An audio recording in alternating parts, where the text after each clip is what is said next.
नमस्कार, आप सभी का स्वागत है study with JR YouTube channel में। आज के इस वीडियो में हम वैदिक सभ्यता का अध्ययन करेंगे और ये वैदिक सभ्यता का पार्ट 2 है।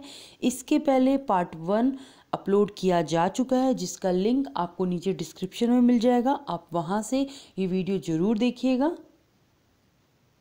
इसके साथ ही यदि आपने अभी तक study with JR YouTube channel को सब्सक्राइब नहीं किया है तो प्लीज़ पहले इसे सब्सक्राइब कर लें और पास में बने बेल आइकन को भी प्रेस कर लें, जिससे मैं जो भी वीडियो अपलोड करती हूँ उसकी नोटिफिकेशन आपको मिल जाए। तो चलिए शुरू करते हैं आज का वीडियो। और ये लेक्चर 9 है। लेक्चर 8 अब तक के अपलोड किए जा चुके हैं। लिंक आपको नीचे डिस्क्रिप्शन में मिलेगा, आप वहाँ से ज़रूर देखिएगा।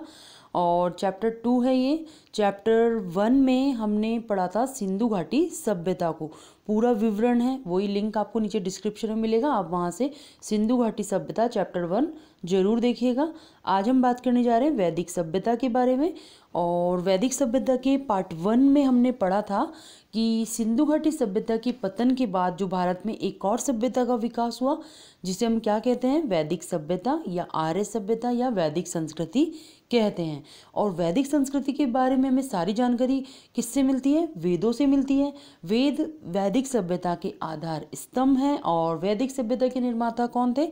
आर्य थे। वैदिक सभ्यता के निर्माता कौन थे? आर्य थे। और आर्यों का इतिहास हमें वेदों से ज्ञात होता है। आर्य के बारे में बात करें तो कुछ विद्वान जो हैं आर्य को अर शब्द से व्युत्पन्न मानते हैं। आर्य को अर शब्द से व्युत्पन्न मानते हैं, जिसका अर्थ होता है उत्पादन सामर्थ्य। और जो अर से संपन्न लोग हैं वो क्या कहलाए? अर से संपन्न लोग कहलाए आर्य। अर से संपन्न कहलाए आर्य। और इनका समूह क्या कहलाया? इनका समूह कहलाया आर्य। आर्य शब्द का प्रयोग जातिवाचक न होकर क्या है? गुणवाचक है, जिसका शाब्दिक अर्थ है श्रेष्ठ या उत्तम। आर्य विद्वानों ने जिस साहित्य की रचना की वह वैदिक साहित्य के नाम से जाना जाता है। तो पार्ट 1 में हमने इसके बारे में बात करी थी, डिटेल में है, और आप लिंक दे रखा है नीचे डिस्क्रिप्शन में, तो आप अच्छे से उसको देखिएगा। उसमें पूरी डिटेल के साथ है। मैं अभी छोटा छोटा बता रही हूँ आपको इसमें। और इसके बाद आता है कि वैदिक साहित्य जो है वो उसको 2 भागों में बांटा गया है, श्रुति साहित्य और स्मृति साहित्य। ठीक है। फिर इसके बाद हमने देखा था वैदिक साहित्य के प्रमुख ग्रंथ देखे थे। प्रमुख ग्रंथ में वेद को हमने डिटेल में पढ़ लिया था पिछले वीडियो में। आज हम पढ़ने जा रहे हैं ब्राह्मण ग्रंथ, उपनिषद, आरण्यक और षट्वेदांग। ये हम बाकी के जो बचे हुए ग्रंथ हैं इस वीडियो में देखने जा रहे हैं। तो चलिए शुरू करते हैं ब्राह्मण ग्रंथ से। ब्राह्मण ग्रंथ संहिताओं वेदों के पश्चात ब्राह्मणों का युग आता है। जो संहिता हमने वेद पढ़े थे, इसके बाद किसका युग आता है? इसके बाद आता है ब्राह्मणों का युग। और ब्रह्म का अर्थ यज्ञ होता है। इस ब्राह्मण में जो ये ब्रह्म है, इसका अर्थ होता है यज्ञ। वेदों की सरल व्याख्या कर यज्ञों के विषयों का प्रतिपादन करने वाले विधि प्रधान ग्रंथ ब्राह्मण कहलाए। ब्राह्मण क्या कहलाए? वेदों की सरल व्याख्या कर यज्ञों के विषयों का प्रतिपादन करने वाले विधि प्रधान ग्रंथ जो हैं वो ब्राह्मण कहलाए। ब्राह्मण का अर्थ है बलि संबंधी अनुष्ठानों पर पाठ। ब्राह्मण का क्या अर्थ है? बलि संबंधी अनुष्ठानों पर पाठ। इसके अलावा ब्राह्मण ग्रंथों का मुख्य लक्ष्य है पवित्र ग्रंथों तथा धर्मानुष्ठानों की व्याख्या करना। और जहाँ संहिता ग्रंथ स्तुति प्रदान है, वहाँ पर जो ये ब्राह्मण ग्रंथ है ये क्या है? विधि प्रदान है। और ये अधिकांश गद्य में लिखे गए हैं। अधिकांश किस में लिखे गए हैं? गद्य में लिखे गए हैं। प्रत्येक वेद के लिए अलग अलग ब्राह्मण ग्रंथ लिखे गए हैं। तो देखिए कौन कौन से हैं। जैसे कि ऋग्वेद, ऋग्वेद से संबंधित कौन कौन से हैं ब्राह्मण ग्रंथ? ऐत्रेय और कौशिकी। और कौशिकी ब्राह्मण को सांख्यान भी कहते हैं। जो कौशिकी है इसके कौशिकी ब्राह्मण को क्या कहते हैं? सांख्यान भी कहते हैं। दूसरा वेद है यजुर्वेद। यजुर्वेद से संबंधित जो ब्राह्मण है वो है तैत्तिरीय और शतपथ। और जो तैत्तिरीय ब्राह्मण है ये कृष्ण यजुर्वेद का ब्राह्मण ग्रंथ है। और जो शतपथ है ये शुक्ल यजुर्वेद का ब्राह्मण ग्रंथ है। नेक्स्ट है सामवेद। सामवेद से संबंधित जो है वो है पंचविश, षड्विश, अद्भुत, जैमिनी। और इसमें जो ये पंचविश ब्राह्मण को तांडय ब्राह्मण भी कहा जाता है। जो पंचविश ब्राह्मण है इसको तांडय ब्राह्मण भी कहा जाता है। जैमिनी को तलवकार ब्राह्मण भी कहते हैं। जो ये जैमिनी है इसको तलवकार ब्राह्मण भी कहते हैं। नेक्स्ट और लास्ट है अथर्ववेद। अथर्ववेद से संबंधित जो है वो क्या कहलाते हैं, गोपद ब्राह्मण कहलाते हैं। अथर्ववेद से संबंधित गोपद ब्राह्मण। तो इसमें कुछ ज़्यादा याद करना नहीं है, बस ये ब्राह्मण ग्रंथ का आपको ये याद रखना है इसका अर्थ क्या है। और इसमें जो ये इम्पोर्टेंट है तो ये वेदों का है, ऋग्वेद। इससे संबंधित कौन है, ऐत्रेय, कौशिक की। ये थोड़े बहुत आपको नाम याद रखने हैं, एग्जाम में इनसे क्वेश्चन बन सकते हैं। नेक्स्ट हम बात करें आरण्य ग्रंथ की। तो आरण्य ग्रंथ में जो ये अरण्य है इसका अर्थ क्या है, एकांत वन। आरण्य ग्रंथ में जो अरण्य है, अरण्य का अर्थ होता है एकांत वन, अर्थात वे ग्रंथ जिनका लेखन और अध्यापन वन में किया जाता था। इसका अर्थ क्या है, ये वे ग्रंथ हैं जिनका लेखन और अध्यापन वन में किया जाता था। ये आपको अर्थ से ही पता चल रहा है। और इनकी संख्या 7 है। कितने हैं ये ग्रंथ, 7 हैं। कौन कौन से, ऐत्रेय, तैत्तिरीय, शांखायन, मैत्रायणी, माध्यन्दिन और बृहदारण्यक और तल्वकार। ये 7 हैं टोटल। इसमें इतना ही है, ज़्यादा कुछ याद करने वाली बात नहीं, बस ये थोड़ा सा नाम ध्यान रखिएगा। नेक्स्ट है उपनिषद। उपनिषद को आपने वीडियो देखा होगा अगर मेरा 2nd ग्रेड फिलॉसफी का, तो मैंने अच्छे से डिटेल में उसमें बता रखा है, तो आप वो वीडियो भी देख सकते हैं। आपको हेल्प मिलेगी काफ़ी उपनिषद को समझने में। यहाँ पे मैंने थोड़ा सा ज़्यादा डिटेल नहीं ली है इसकी, थोड़ा सा एग्ज़ाम के व्यू से जो इम्पोर्टेंट चीज़ है केवल वो ही ली है। चलिए देखते हैं उपनिषद को। तो उपनिषद में देखिए 2 अक्षर हैं, उप और निषद। जो उप है इसका अर्थ होता है समीप। उप का अर्थ क्या होता है, समीप। और निषद का अर्थ होता है बैठना। तो उपनिषद का क्या अर्थ हुआ, समीप बैठना, अर्थात ज्ञान प्राप्ति हेतु गुरु के निकट बैठना। उपनिषद का क्या अर्थ होगा, ज्ञान प्राप्ति हेतु गुरु के निकट बैठना। इनमें ब्रह्म तथा सृष्टि संबंधी दार्शनिक पक्षों का सुंदर वर्णन है और यह भारतीय दर्शन का मुख्य आधार तथा वैदिक साहित्य का अंतिम वर्ग है। इसीलिए इसे क्या कहते हैं, इसीलिए इसे वेदांत भी कहा जाता है। इनमें यज्ञ कर्म कांडों की आलोचना की गई है तथा उनकी तुलना जो है एक छिद्र युक्त चूटी नाव से की गई है। तो इसमें ये आपको याद रखना है उपनिषद में। उपनिषद का अर्थ क्या होता है, गुरु के समीप बैठकर ज्ञान प्राप्त करना, और ये वेदांत भी कहते हैं इसे। और इसमें यज्ञ कर्म कांडों की आलोचना की गई है। ये भी आपको याद रखना है कि उपनिषद में यज्ञ जो कर्म कांड है इसकी आलोचना की गई है और इसकी जो तुलना है वो किससे, एक छिद्र युक्त टूटी नाव से की है। साथ ही यज्ञों व कर्म कांडों की निरर्थकता बताई गई है। किसमें, उपनिषद में। इसके अलावा उपनिषद में कर्म तथा पुनर्जन्म में विश्वास व्यक्त किया गया है। एक ही उपनिषद में विधि, विचार तथा निष्कर्ष की विभिन्नता देखने को मिल जाती है। इसी कारण उपनिषदों को मीमांसात्मक ग्रंथ माना जाता है। जो उपनिषद है इसको कौन सा ग्रंथ माना जाता है, मीमांसात्मक ग्रंथ भी माना जाता है। वैसे तो उपनिषदों की संख्या 300 है, जिनमें संख्या 108 ही मान्य है। कितनी संख्या मान्य है, 108 ही मान्य है। लेकिन वैदिक उपनिषदों की संख्या 12 है। उपनिषदों का विषय ब्रह्म विद्या या आध्यात्म विद्या है, जिसे पराविद्या कहा गया है। उपनिषदों की विषय की बात करें तो उपनिषदों का विषय क्या है, ब्रह्म विद्या या अध्यात्म विद्या, और जिसे हम क्या कहेंगे, पराविद्या, जिसे क्या कहा गया है, पराविद्या कहा गया है। और इनमें आत्मा, परमात्मा, जन्म, पुनर्जन्म, मोक्ष इत्यादि विषयों की चर्चा की गई है। और उपनिषद जो है वो गद्य पद दोनों में है, ये भी याद रखना है आपको, ये गद्य पद दोनों में है। तो उपनिषद में मैंने ज़्यादा पॉइंट्स नहीं लिए हैं, एग्जाम की दृष्टि से जो इम्पोर्टेंट है केवल वो पॉइंट्स लिए हैं। और नेक्स्ट है सूत्र साहित्य। अब बात करें हम सूत्र साहित्य की, तो सूत्रों को वैदिक ग्रंथ का अंग नहीं माना जाता है। जो सूत्र हैं इसको वैदिक ग्रंथ का अंग नहीं माना जाता है। संहिता, ब्राह्मण, आरण्यक और उपनिषद, इनके बाद सूत्र साहित्य आता है जिसे वेदांग कहा गया है। सूत्र साहित्य को क्या कहा गया है, वेदांग कहा गया है। ये वैदिक साहित्य का अंग न होते हुए भी उसे समझने में सहायक है।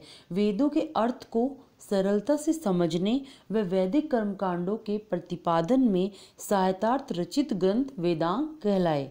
सूत्र साहित्य में मुख्य रूप से 6 वेदांग हैं। कौन कौन से हैं 6 वेदांग? तो ये देखिए, सबसे पहले नंबर पे है शिक्षा, कल्प, निरुक्त, व्याकरण, छंद, ज्योतिष। ये 6 हैं। पहले नंबर पे है शिक्षा। शिक्षा के अंतर्गत क्या आएगा? शुद्ध उच्चारण शास्त्र यानी कि स्वर विज्ञान, और इसे वेद की नासिका कहते हैं। दूसरा है कल्प। कल्प के अंतर्गत आता है कर्म कांडीय विधि, धर्मानुष्ठान, और ये वेद के हाथ हैं। तीसरे नंबर पे है निरुक्त। निरुक्त के अंतर्गत शब्दों की व्युत्पत्ति यानी कि शब्द व्युत्पत्ति आता है, और ये वेद के कान हैं। चौथे नंबर पे है व्याकरण। व्याकरण शब्दों की मीमांसा, भाषा संबंधी नियम आते हैं इसके अंतर्गत, और ये वेद के मुख हैं। और पांचवें नंबर पे है छंद। छंद में उच्चारण एवं पाठ, ध्वनि प्रवाह आते हैं, और ये वेद के पैर कहे जाते हैं। और छठे नंबर पे आता है ज्योतिष, जो कि नक्षत्र एवं ग्रह संबंधी पाठ से संबंधित है और इसके अंतर्गत भविष्य विज्ञान आता है। तो ये तो देख लिया हमने इम्पोर्टेंट ग्रंथ। जैसा कि वैदिक साहित्य में हमने देखे थे प्रमुख ग्रंथ कौन कौन से हैं, तो इनको हमने थोड़ा थोड़ा डिटेल में देख लिया। एग्जाम की दृष्टि से जो इम्पोर्टेंट है वो सारे हमने इसमें देख लिए हैं। अब बात करते हैं आर्यों के मूल स्थान की। आर्य किस प्रदेश के निवासी थे, यह एक अत्यंत विवादित प्रश्न है। यहाँ पर हम कुछ प्रमुख मतों को देखेंगे, कौन क्या कह रहे हैं वो सब देख लेते हैं। सबसे पहले बात करें भारत की, तो अनेक विद्वानों का मानना है कि आर्यों का मूल स्थान भारत में ही था। कुछ विद्वान क्या मानते हैं कि आर्यों का मूल स्थान कौन सा था? भारत ही था, और वे वहीं से विश्व के भिन्न भिन्न भागों में गए। इस मत को मानने वाले विद्वानों में कौन कौन है जो भारत मानते हैं? गंगानाथ झा, और इसके अलावा D.N. त्रिदेव, L.D. कल, ये सब जो विद्वान है क्या मानते हैं कि आर्यों का मूल स्थान भारत था। तो इसमें सबसे पहला जो है गंगानाथ झा। गंगानाथ झा जी क्या कहते हैं कि आर्यों का आदि देश ब्रह्मऋषि प्रदेश जो है वो भारत था। इसके अलावा D.N. त्रिदेव के अनुसार क्या है? मुल्तान स्थित देविकानंद प्रदेश जो है आर्यों का मूल निवास स्थान था। ये कौन कह रहे हैं? D.N. त्रिदेव जी कह रहे हैं। इसके अलावा L.D. कल का ये क्या कह रहे हैं कि कश्मीर हिमालय क्षेत्रीय आर्यों का मूल निवास स्थान था। तो ये इन तीनों ने अपना अपना बताया है, अपने मत व्यक्त किए हैं। और नेक्स्ट दूसरे नंबर पे माने उत्तरी ध्रुव का। भारत का तो देख लिया हमने, उत्तरी ध्रुव का। तो आर्यों का मूल स्थान उत्तरी ध्रुव मानने वाले जो प्रथम विद्वान है वो है बाल गंगाधर तिलक। कौन मानते हैं? बाल गंगाधर तिलक मानते हैं। और तीसरे नंबर पे बात करें एशिया, तो अनेक विद्वानों ने आर्यों का जो मूल स्थान है वो एशिया को माना है, जिनमें से मैक्स मूलर ने मध्य एशिया, J.G. रोड ने बैक्ट्रिया और एडवर्ड मेयर ने पामीर का पठार को मूल स्थान माना है आर्यों का। नेक्स्ट बात करें यूरोप, तो कई विद्वान ऐसे भी थे जो आर्यों का मूल निवास स्थान यूरोप के विभिन्न जगहों को मानते हैं। पांचवें नंबर पे बात करें जर्मनी, तो पैंका, हर्ट आदि विद्वान ने जर्मनी को आर्यों का मूल स्थान माना है। किनने? पैंका और हर्ट ने। इसके अलावा बात करें हंगरी की, तो माइल्स ऐसे विद्वान थे जिन्होंने सर्वप्रथम आर्यों का निवास स्थान हंगरी या डैन्यूब नदी घाटी को माना है। नेक्स्ट है रूस, दक्षिणी रूस, और मेयर, पिक, नेहरिंग आदि विद्वानों का मानना था कि आर्यों का मूल निवास स्थान दक्षिणी रूस था। दक्षिणी रूस के स्थलों की खुदाई में वैसी ही वस्तुएं प्राप्त हुई हैं जैसी आर्यों की थी। वहां से अश्व के अवशेष प्राप्त हुए हैं जो आर्यों का प्रिय पशु था। अतः अनेक विद्वानों ने अलग अलग मत प्रकट किए, लेकिन निश्चित रूप से स्पष्ट नहीं हुआ है कि आर्यों का मूल निवास कहाँ था। पश्चिमी विद्वानों ने आर्यों को बाह्य आक्रमणकारी बताकर अपनी संकीर्ण मानसिकता का परिचय दिया है। आर्य यहीं के निवासी थे, और वैदिक साहित्य में आर्यों को कहीं पर भी विदेशी नहीं कहा गया है। आदिकाल से ही वासुदेव कुटुंबकम की भावना भारतीय संस्कृति की विशेषता रही है। शांति और सहिष्णुता सनातन संस्कृति के प्रमुख आदर्श रहे हैं। इन्हीं आदर्श परंपराओं की झलक हमें वैदिक सभ्यता में देखने को मिलती है, और वैदिक संस्कृति भारत की सनातन संस्कृति है। वैदिक संस्कृति जो है वो भारत की सनातन संस्कृति है। ये भी आपको याद रखना है, एग्जाम की दृष्टि से इम्पोर्टेंट है, पूछ लिया जाता है। वैदिक संस्कृति का ज्ञान हमें वेदों तथा वैदिक साहित्य से प्राप्त होता है। वेद हमारी संस्कृति की धरोहर हैं और इसके अलावा वेदों में उस समय के लोगों के रहन सहन, जीवन, समाज व्यवस्था, परिवार व्यवस्था, व्यवसाय आदि का उल्लेख मिलता है। किसमें मिलता है? वेदों में। सबसे पहले ऋग्वेद लिखा गया, ये भी एग्जाम में क्वेश्चन बना है कि सबसे प्राचीन वेद कौन सा है सबसे पहले, तो कौन सा है? ऋग्वेद है, सबसे प्राचीन वेद है ऋग्वेद। सबसे पहले ऋग्वेद लिखा गया। शेष 3 जो वेद हैं वो वैदिक साहित्य, वो बाद में लिखे गए थे। वेदों को लिखे जाने के आधार पर वैदिक काल को 2 भागों में बांटा गया है। कौन कौन से हैं?